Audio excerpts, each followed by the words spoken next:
Plano ng Amerika na isama ang mga miyembro ng Philippine at Japan Coast Guard sa kanilang pagpapatrolya sa Indo-Pacific ngayong taon. Sa joint statement, inihayag ng mga lider ng tatlong bansa ang kanilang pagtutol sa mga agresibong hakbang ng China. At mula sa Washington, D.C., saksi live si Maris Umali. Maris. Igan, pasado alas 11 na ng umaga ngayon dito sa Washington, D.C. sa Amerika at kani-kanina lamang ay nakausap na ni Pangulong Bongbong Marcos si US Defense Secretary Lloyd Austin III sa Pentagon. Pambihirang pagkakataon nito kung saan dinalaw ng Pangulo ang Defense Secretary ng Bansang Amerika sa Pentagon pagpapakita o patunay na pagpapakita ng pagpapahalaga ng ating administrasyon sa ugnayang pandepensa ng dalawang bansa. Sa Trilateral Leaders Summit ni President Bongbong Marcos, US President Joe Biden at Japanese Prime Minister Kishida Fumio, inihayag ng tatlong lider ang pagtutol sa mapanganib at puwersahang paggamit ng Coast Guard at mga militia vessels sa South China Sea. Labis din daw na nakakabahala ang paulit-ulit na pagharang ng China sa mga sasakyang pandagat ng Pilipinas, gayon din sa pagsuplay nito sa Ayungin Shoal. Nanawagan sila sa China na sumunod sa ruling ng Arbitral Tribunal na nasa exclusive economic zone ng Pilipinas ang Ayungin.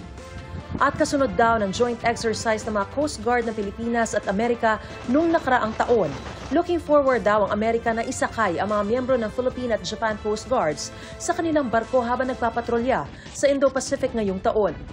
Plano rin nilang magsagawa ng maritime training activities sa paligid ng Japan sa 2025.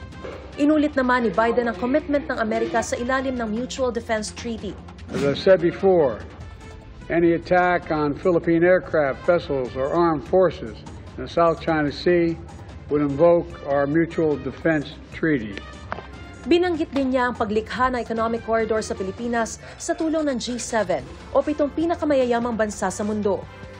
It means more jobs for people across the entire region. It means more investment in sectors critical to our future: clean energy, ports, railroads, agriculture, and much more.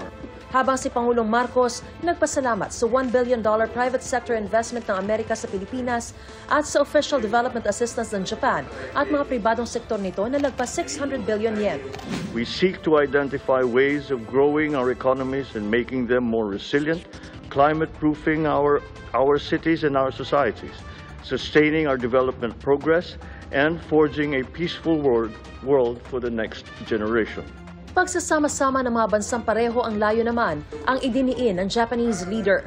To secure peace and prosperity in the Indo-Pacific, I hope to reaffirm our intention to further strengthen trilateral cooperation and to present the specific way forward through today's meeting. Tunay na makasaysayan at napakahalaga ng Trilateral Leaders Summit na ito. Hindi lang dahil sa kauna-unahang pagkakataon ay nagsama-sama ang tatlong tinaguriang Indo-Pacific Maritime Democracies, kundi dahil ito ang magtatakda sa kinabukasan at patutunguhan ng ating rehiyon. Isang malaya, bukas, mapayapa at maunlad na Indo-Pacific region na patuloy na magsusulong sa freedom of navigation at sumusunod sa rule of law. Bago naman ang summit ay hiwalay na nakapulong ni Pangulong Marcos si President Biden, kung saan binigyan diin na ni Biden na prioridad ng Amerika ang bilateral relations nito sa Pilipinas. Noong mismong pulong naman ang tatlong lider sa loob ng White House, nagprotesta sa labas ang mga Filipino-American at mga kaalyado tutol sa militarisasyon at umano'y economic control ng Amerika sa Pilipinas. Igan, bukod sa ugnayang pandepensa ay layon din ng Trilateral Leaders Summit na ito na mapalago pa ang ugnayang pang-ekonomiya ng tatlong bansa at inaasahan na sa pamamagitan ng Trilateral Summit na ito ay makapag-uuwi ng aabot sa $100 billion ang ating bansa mula sa Amerika at Japan sa loob ng 5 taon.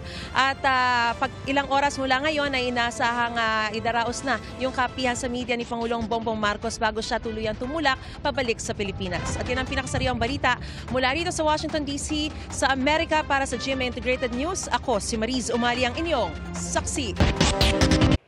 Mga kapuso, sama-sama tayong maging saksi Mag-subscribe sa GMA Integrated News sa YouTube at para sa mga kapuso abroad, samahan niyo kami sa GMA Pinoy TV at sa www.gmanews.tv.